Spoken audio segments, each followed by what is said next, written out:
Oh, hey guys, so here we are, March, what is it today? Is it March 3rd? I think I've been screwing up the dates lately. It is March something-it. It is Tuesday night, and we are inside this trailer. So you'll notice I'm a little cold right now, or I may seem a little cold, because it's fucking cold, because the spaghetti monster... I do not think the spaghetti monster likes me right now. I think the spaghetti monster is just kind of screwing with me at a certain point. There's a certain point when you're like, you know what? You know what, monster? You're screwing with me right now. Because we thought it was going to be a pretty nice day. Thought it was going to get up to like 40 degrees. Tomorrow it's supposed to get up to 50 degrees. And instead it's now like 28 degrees and it's literally freezing rain outside. And it is absolutely and utterly frigid. Absolutely one of those days where you think, you know what? The last thing in the world I want to do is go in an RV and travel around the country for a year. But we are set. We are officially going on the 16th. We are going on the 16th. My wife and I had a bit of a miscommunication about when we were leaving. I thought we were leaving on the 15th. She thought we were leaving on the 16th, which means we're leaving on the 16th. So we're leaving one day later than I was thinking, but that's not any big problem. The 15th is a Sunday and the 16th is a Monday. So realistically, probably leaving on a Monday.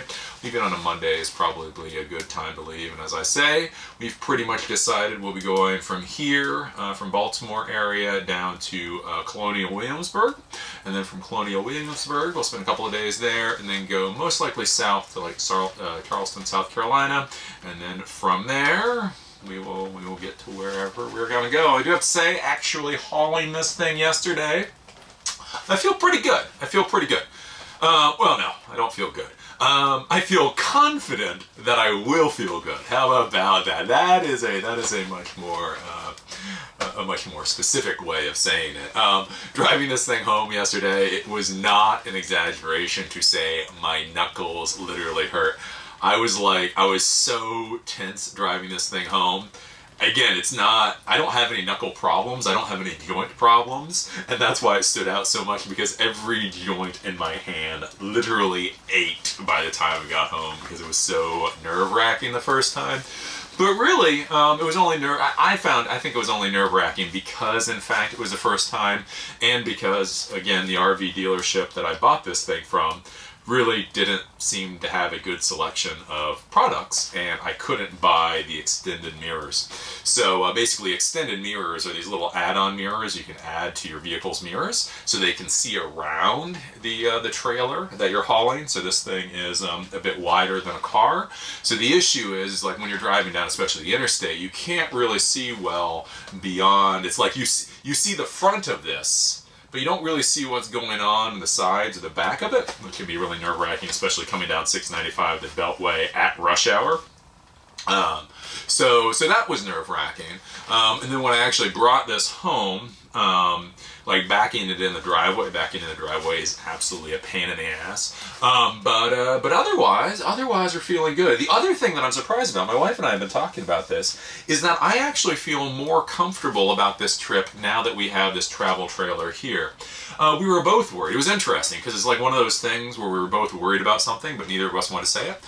We were both actually worried about bringing this home and then being under-impressed with it. You know, it's like when you're going out to buy a new toy or something new and cool and exciting, it's really easy to get yourself pumped up when it's time to buy it, and then you're less enthusiastic once you actually get it into your hands, right? So you know, this is our bed, right? This bed is literally so small. It's literally so small. If I do this, I can fit on it. Right? I am not a tall male by any stretch of the imagination, and I can barely fit on this thing to kind of show you the size of this. So we were worried about it. We really was. It's kind of like one of those, like, we're going to bring this home and look at the traveler trailer and think, what the hell have we done? How stupid are we? But we got it home and we started looking at it, and I don't know, it's small. It is small. But it doesn't seem that bad. It doesn't. I'm not so nervous anymore. I do have to say, actually, after getting this home and getting it parked, being in this for a little while, I'm not so nervous. It is going to be a learning curve. Being in here with my wife for a year is definitely gonna be a learning curve. I'm not gonna say it's gonna be completely easy, but it seems doable. You know what I'm saying? Like in life, there are those things that people get confused about, you know, when I talk about them. And there's things that are hard, and there are things that are difficult, and then there are things that simply are not doable. There are certain things that even with my wife would not be doable. It's, regardless of whether it's easy or hard, it's just like, yeah, that's not gonna happen. And so like looking at this, it's one of those things where we look at it and we go, yes, there's going to be a learning curve. Yes, we're going to have to getting used to being living together in such a confined environment. But you know what? This is doable. This is doable. You know, within a week or 2 or 3, maybe 4, maybe 4, we'll work out our pattern and we will figure it out, and it'll be pretty good. Now, the one benefit that I do have to say with this is even though it is small, since we get to travel with it, the good part is we will be traveling into warmer climates, and especially once it goes into summer, it'll be warm almost everywhere we go. So although the travel trailer itself is small, hopefully the idea is there's a shade or whatever that comes out the side of it that you can put down, and then we have travel chairs that we'll put outside, and we'll have a table. So there is the thought that hopefully, as long as we're in places that are warm enough, even if this is too small, it's more like the idea of we have inside and outside that makes it seem large, right? You know, when you have a house, you kind of think the house as your confine. So is the house big enough?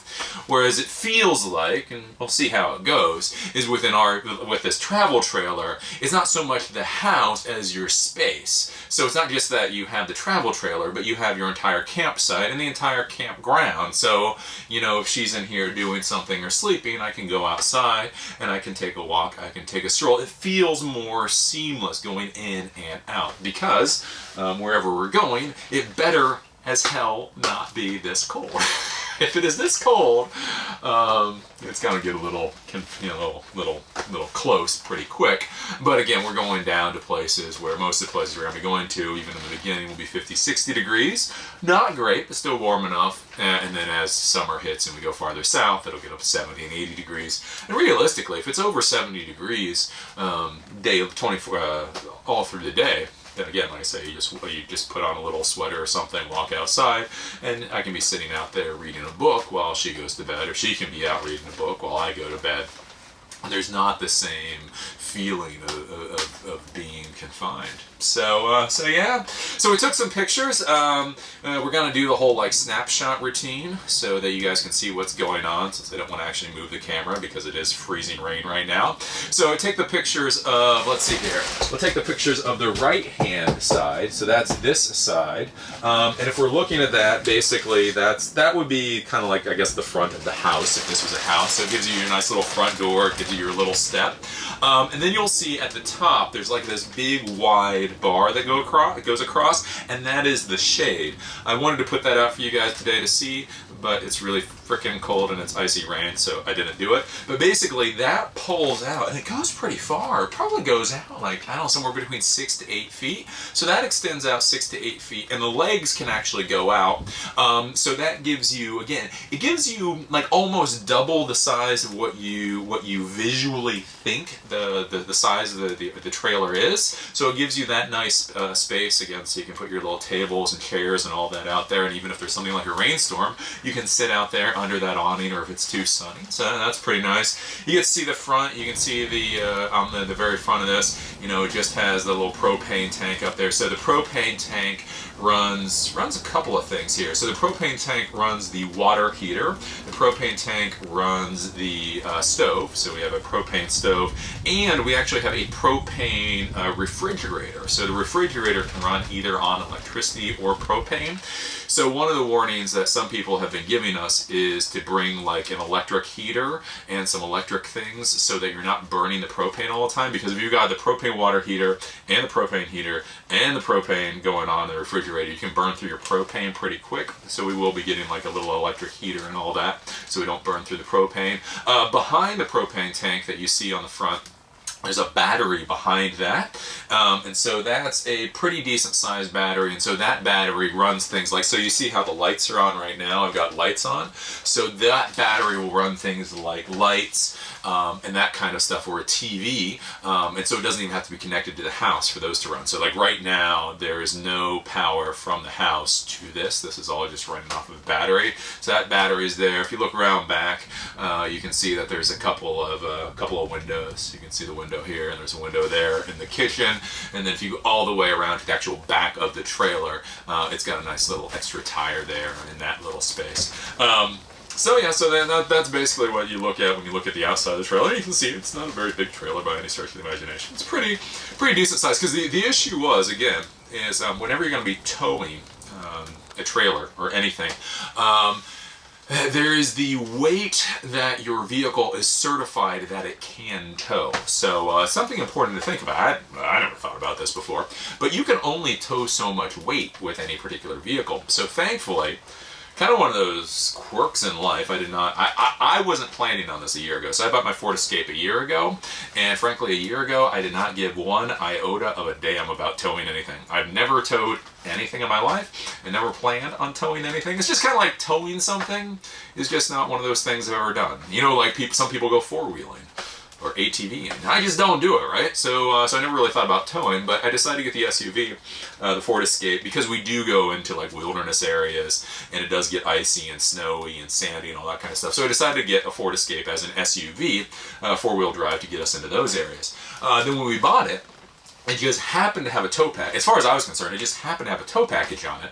And then I wasn't even thinking about it anywhere, anything past that. But then when we went to actually look at RVs, I took a look at it, and thankfully, we got one of the top of the line Ford Escapes.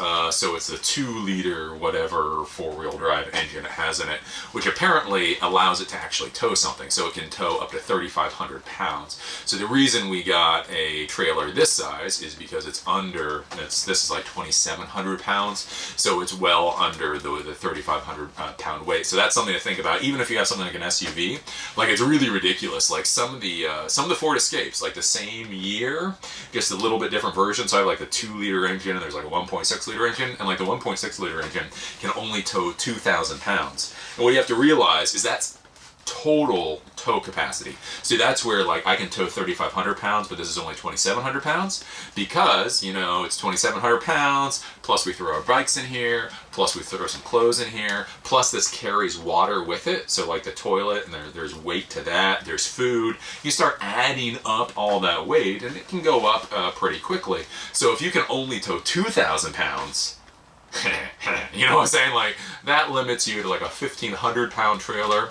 And they do exist. They do exist. My wife really wanted one. And I was like, there's no way in hell. When I die, you can get that, right? Because what they do have like 1,000 and 1,500 pound trailers, but they're called pods. And they live up to their name. Basically what a pod is imagine a trailer essentially about the size of this bed. And what it is it's like this little egg-shaped thing that has a little bed in it, and it has like an air conditioner, and it's only like this, like literally, like you can't sit up in it. I could barely sit up in it. It's a type of thing where it is big enough, you can go in and you can lay down, and that's about all you can do. You might have some clothes beside you, but that's about it. So that's what you're limited to with about 1,000 or 1,500 pounds. So again, one of those things to keep in mind.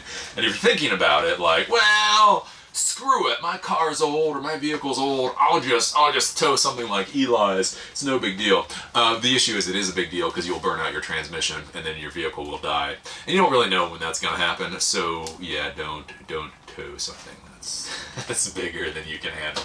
So that's one of the reasons we ended up with this particular one, is there's not a lot of options like that. And that's one of the interesting things, like when we're looking at buying a trailer, because there were less expensive trailers and more expensive trailers. There's a zillion trailers out there. It is insane. There are more trailers than you would ever imagine. But the issue was, like, and that was, like, when we were looking, I wanted to buy used, and my wife, especially being an eco-weenie, she wanted to buy a used trailer. But we went out there when we looked, and the problem was all the used trailers were 4,000 pounds. It's just like, being under 3,500 pounds or being under really 3,000 pounds, there's just not a lot of options out there for you. So something to think about if you're going to do the travel trailer thing. I would argue, like the Ford Escape is what I have, can do up to 3,500 pounds. I looked at a Ford Explorer. They're normal sized SUV. A normal sized SUV can haul 5,000 pounds. So 5,000 pounds still isn't a lot. 5,000 pounds doesn't mean like the sky's the frickin' limit. But 5,000 pounds really gives you a lot of options. Like, that's the thing. We didn't have a lot of options. We had like 4 options. Realistically, we had 4 options in different flavors, and that was about it. It's like, you can either have a queen bed, or you can have a bunk bed. You can have a sink in the bathroom, or you can have closets in the bathroom. Like, there were not a lot of options. Whereas if you get up to like being able to haul 4,000 pounds, then you can actually have a separate bedroom. So those were nice, and that's if we ever upgrade in the future, is probably what we'll go for, is where there's actually like a little wall, and there's a door, and it's just a little bit longer type of deal. So yeah, if you go up to like an Explorer, you can do up to 4,000 pounds, and that gives you some actual options. So that's one of the things to think about. Then what I was surprised about is if you look at pickup trucks, like if you look at the Ford F-150, you know I've already been looking. Ford F-150, their base model can haul like 12,500 pounds. So, if you want to be hauling a trailer with, with like 2 bedrooms and the whole 9 yards in it, that's what you'll go for. So that's what you see, is you see a lot of people, like, with all the SUVs out there, you may think, if an SUV can haul trailers, why would you buy a truck? Especially with how expensive trucks are. It's not like trucks are cheap anymore. Like the base model of the F-150 is like $25,000. A base model of a truck. Man, I come from the old school trucks. You know what I'm saying? Like my family, like back in the day, again, like I say, some of my family's a little more redneck than other parts of the family. But I mean, trucks were used for work. You didn't spend a lot of money on a truck, because the fact of the matter was, about an hour after you took the truck off the lot, it would probably already have its first dent and scratch as you like threw pigs into it or whatever. So, back in the day, I am not used to spending, like the idea of a truck, like when I look at a truck, I'm looking at a dirt cheap vehicle that you can beat the snot out. I mean, that's just like, why would you buy a truck otherwise? It's a pickup truck. You beat the crap out of it. I am not going to spend a lot. I would not think of normally spending a lot of money on a pickup truck, because I look at a pickup truck and I think of just abuse. Day one, abuse. So if you look at it and you're kind of like me, and you're looking at trucks and you're like, well, pickup truck starts at $25,000. Why would I buy a truck versus an SUV, which seems like a much nicer vehicle? And that's the reason, is because the trucks can actually haul quite a bit more. So there we go with that. So basically, when we're looking at this, so this is the bedroom. So that's our nice little bedroom. We got our little tables here, and we got our little things here. The interesting things with any of these travel trailers and all that is where all your weird storage is. So actually, underneath all of this is storage. So we've got a little water tank down here, but then the rest of it is where we're going to be putting clothes and all that kind of stuff. Past that, we're gonna go flash and cut into some new video. Past that, we have our little eating area, our little seating area. So the little diner area type thing that you're looking at, basically that can actually get turned into a second bed if you wanted it to. So let's say if you're like a family with 1 kid, you could actually take it in this thing. That's small even in my book, but hey, whatever. So that little dining area, in fact, turns into a second bed, and then what you can do is you can pop up the little table part, the middle part, and put a little bar under it, and then it becomes your little dining area. So that's how we're gonna have it. Past that, we have our nice little kitchen area. We've got a 2-burner stove. It's nice to have a 2-burner stove. The burners are really close together. So if you're thinking about one of these RV trailers, just kind of keep that in mind. You can't have big pots. Like, you have to have small pots, which probably makes sense because you're in an RV trailer, but just one of those weird things to keep in mind. Then we've got the microwave oven. So it's got a microwave in here. We're actually going to probably swap out the microwave oven we have a toaster oven. We never use microwaves. We haven't used a microwave since the entire time we've been No. Way back in the beginning, I think we owned a microwave. We really don't use microwaves very often, so we're going to pull the microwave out, put a toaster oven there, and then in the bottom, that's where we have our nice little refrigerator. Then past that, if we go and we take a look at the bathroom, it's really tight to look at the video footage, but you got your little toilet there, and you got the tiny little shower, and then across the way you've got some storage area for clothes and that kind of stuff. Very, very tight and together. But this is actually one of the better bathrooms I saw. To be honest with you, that was one of the sales things for this, is you would be shocked how small some, like, I don't even know how the hell you used some of the bathrooms that we saw, because like a lot of the bathrooms in the space of the shower that we have here, it would be a shower toilet combination. So literally in that amount of space you would have a toilet, and you didn't really have enough room to even stand up. So I guess you're sitting on the lid of the toilet as you shower yourself. Oh my God, it was horrible. I mean, it looked like something like a geek would come up with. That somebody else should shoot down as an idea, but they did it. So that was one of the reasons we went with this, is it actually has a moderately okay. That is a usable bathroom. That's a usable bathroom. Then beyond that, for this thing, we've got climate control. So we've got the air conditioner. So that's just a little mini wall unit air conditioner. I guess you can buy it at Walmart or anywhere. And then down at the bottom, we have a propane heater. Again, that's the propane heater. We'll get ourselves a nice little electric heater to also be able to heat the place with. And that's really about it. You know, we got little window shades and that kind of stuff, but there really isn't a lot to it. I think it's got just enough storage that should be good for us. So we have storage, under here. We have storage in the dining area, what the seats are made out of. There's storage under those. We have storage in the little cabinets. And the other thing you don't think about, I've been getting into arguments with my wife about this, is you forget that you can actually put storage in the vehicle itself. So that is an interesting thing. Like, there's all these weights you have to keep in mind. But the trailer, it can only tow 3,500 pounds. So theoretically, you could have 3,500 pounds in the trailer, and then also have like an additional 1,000 pounds in the vehicle itself. So the tow weight is not the gross weight. There's tow weight and gross weight, crap tons of weight. So what I'm looking at for when we're actually towing this thing is basically moving, like we're gonna have I figure we'll have the bikes in here. We'll probably strap down the bikes so they don't move. So we'll have the bikes in here. We'll have a couple of things in here, then all of the clothes and that kind of crap will get moved up front, so it's it's actually in the car itself, and then that should be pretty good. So yeah, I'm very excited. This is our place. This is going to be a home sweet home for a year, and then who knows? Maybe we might get bigger. It was interesting, like talking with all the RV salespeople and all that. And like whenever you talk with salespeople, you can generally get the gist of when they're lying to you or bullshitting you, or when they're basically honest. And one of the things you could tell really is a bit of honesty is that a lot of people, they get into the RV thing with something this size, and then they come back like next year and buy a bigger one with a bigger vehicle and just go for it. Because a lot of people have fun. I've talked with a lot of people doing the RV thing over the years, and it's the whole thing of if you can afford it. I mean, the big thing is, like, I think you hear a lot about retired RVers, like people who are retired who RV because they have money coming in. You know, even if they're RVing, they have money coming in, so that's why they do it.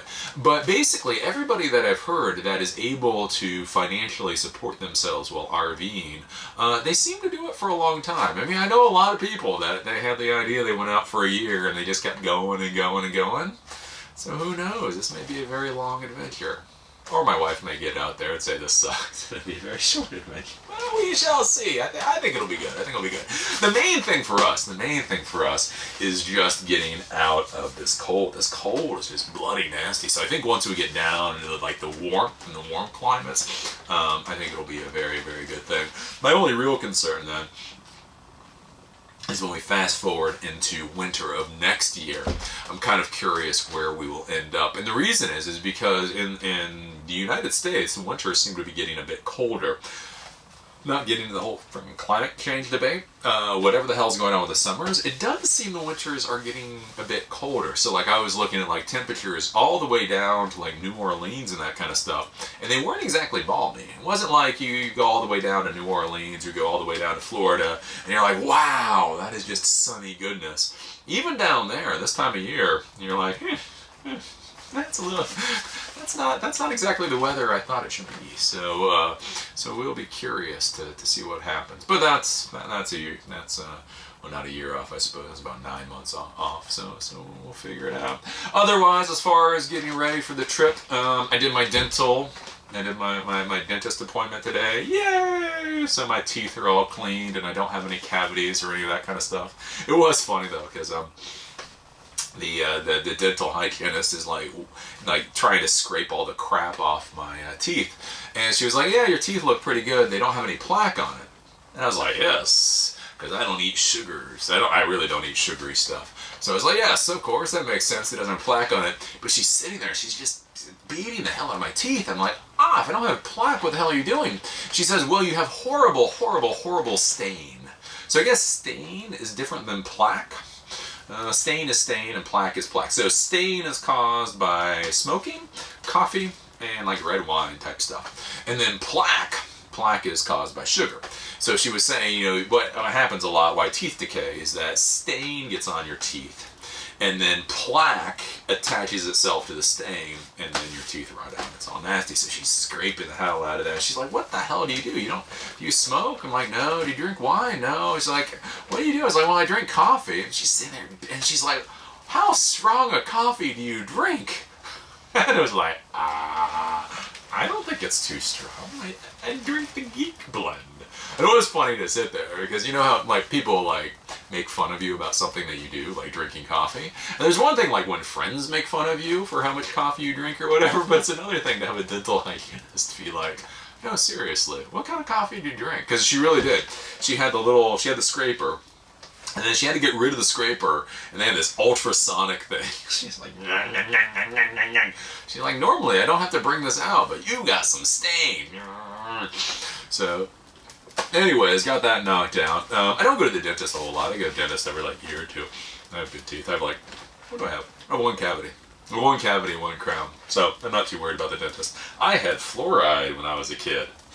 One of the good parts about spending a decent amount of time in West Virginia as a kid is that since one of their big problems is tooth decay, like like in West Virginia, teeth are like a major health issue. So when I was a kid, they gave us fluoride rinse like every week. Every kid got fluoride rinse. So it was kind of, you know, in most states they give you vaccines or whatever. In West Virginia they give you fluoride rinse. So thankfully, apparently that fluoride rinse is some really good stuff, and my teeth are good. Because I talked to my dentist about that before. I was like, is it normal that I don't have any real cavities or anything? And he was like, oh man, let me tell you, fluoride is amazing. So I don't know where you sit on the fence of fluoride, but apparently fluoride is very good. But anyways, I don't normally go very often, but I really hate dentists. I hate dentists with a passion. I'm 38 years old. I still hate dentists with a passion. And so what I figured is I would go to the dentist before we leave, because I prefer not to have any problems when we're on the trip.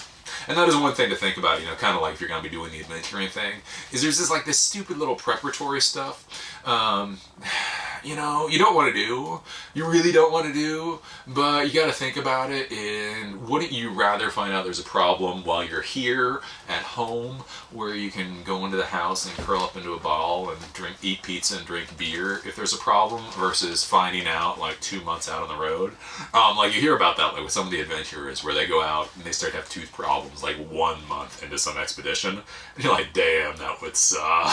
Can you imagine being out there and like, and especially like for me, like when I got beat in the head in Thailand, it took a month before I could go to a proper dentist to get it all cleaned up, and that sucks. So kind of that whole preventive maintenance thing. I know none of us, I do not like going to the dentist at all, but if you have a good dentist, you may think about leaving. Like if you're gonna go on the whole adventuring thing, traveling thing, go to the dentist now, make sure everything's set, because I don't like getting cavities dealt with. I don't like any of it, but I'd rather get it done by somebody I know when it's a relaxed environment versus by some who the hell knows what hick in the back country when I'm in agony pain. Because I've seen that. I've had friends of mine, like they'll have a tooth break or they'll have something really like nasty happening with their teeth, and tooth pain is like the worst. Tooth pain puts people on the floor. I have seen people get their asses whipped, and it is nothing compared to tooth pain. Like, you can get your ass whipped, and as long as you're still conscious, people can drag you up, and you can be like, ah, man, give me a beer, and you'll get over it. You have tooth pain, man, you're just done. Done! So yeah, dealt with the tooth thing, and then the, got my all the tax information off the accountant today. So that was good. Well, not all the information. Oh, I do hate the U.S. tax system. So apparently, I have every single document I need for the taxes other than one. So I sold my old building that my business was in this year. I am not a real estate investor. Anyways, for a loss, for a significant loss. And so, like, I gave all this documentation to the accountant, and there was this one. It's a settlement form. It's called a settlement form, and the settlement form like breaks down all these different costs, you know, taxes and all this horse crap, right? And I do not know where the hell the settlement form is. Like, where the hell is it? Like, I don't know. Like, I've been through the entire. We've been cleaning up for a month, so hopefully I didn't clean it up somewhere, but it's gone regardless. I've been through every piece of paperwork, and it's one effing sheet of Xerox paper that I don't have.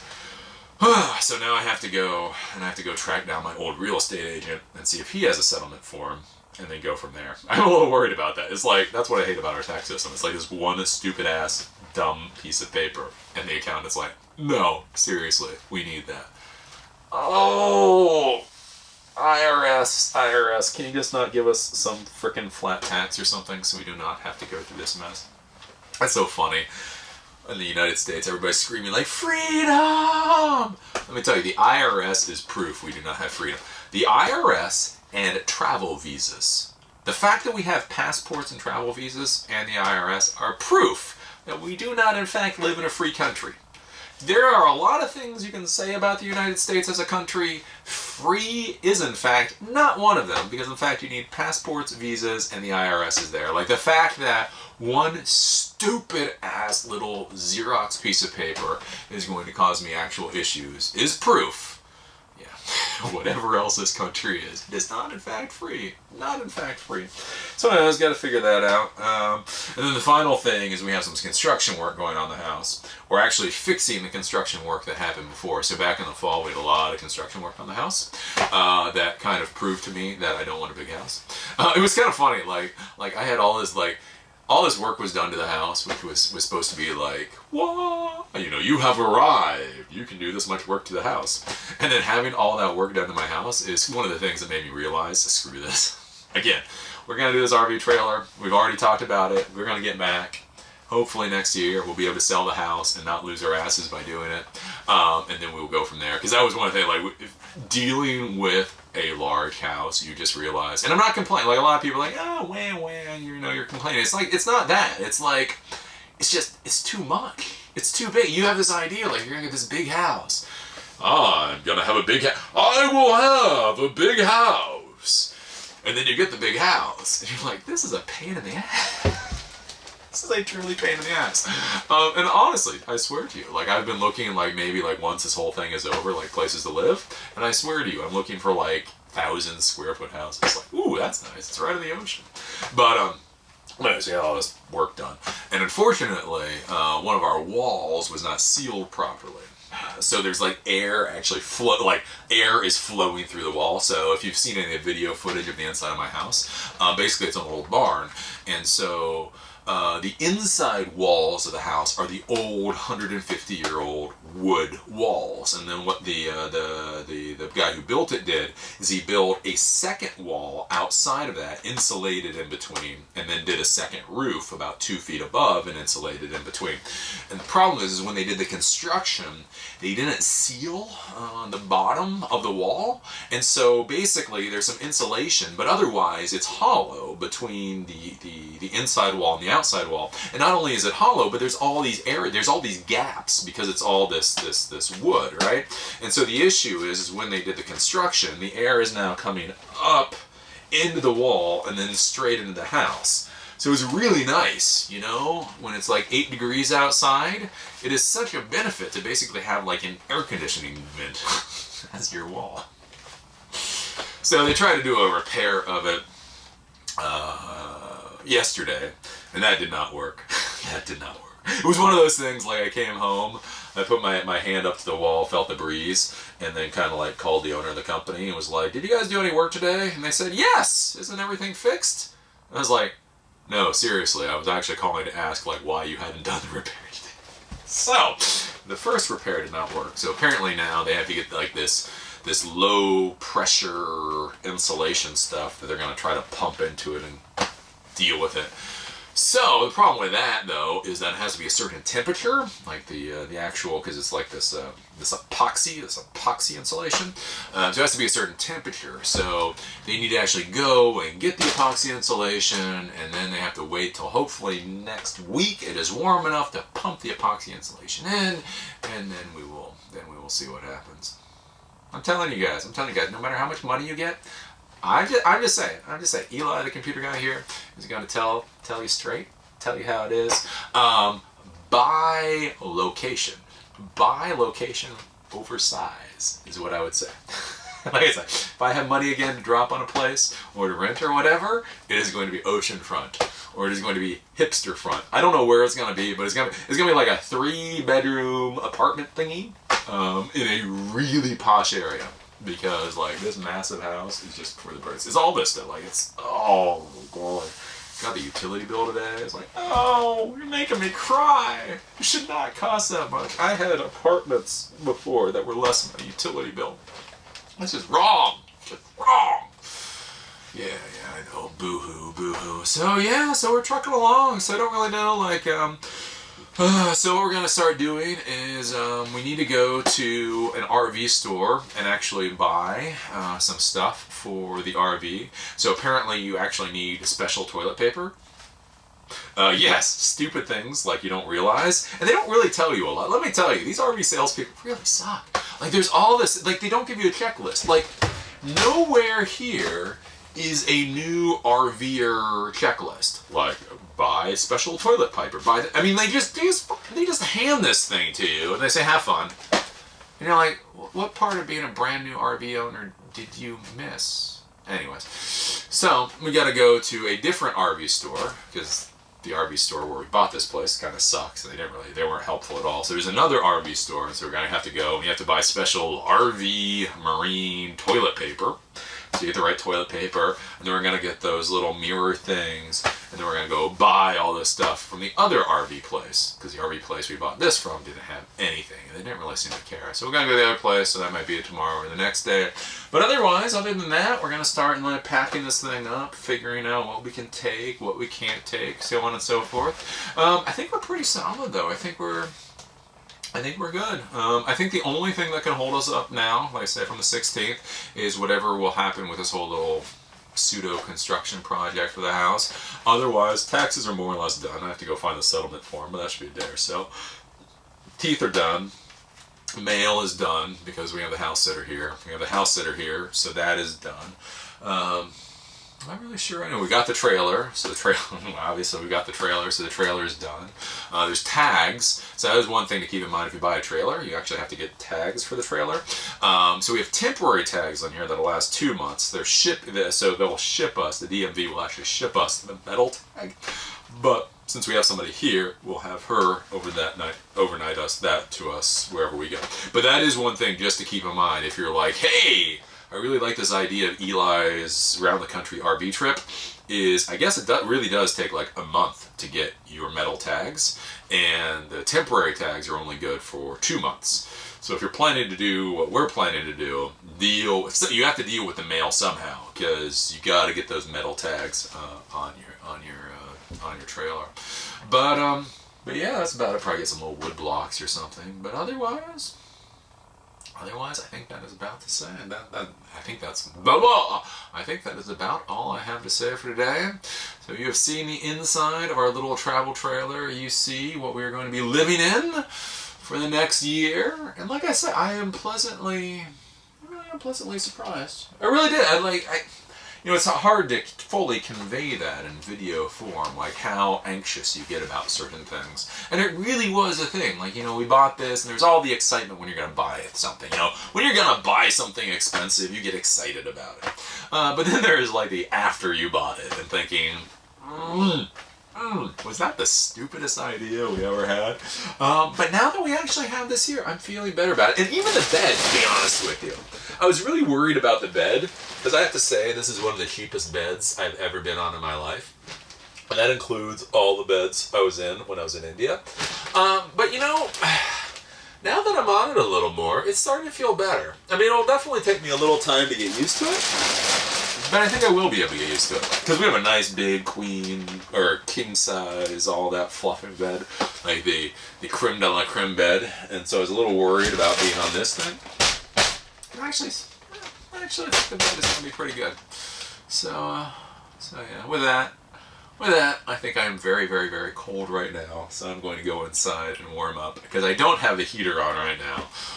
We haven't played around with actually turning on the propane heater, so that is not on right now. So I'm gonna go inside and warm up a bit. See you guys tomorrow. Whoa.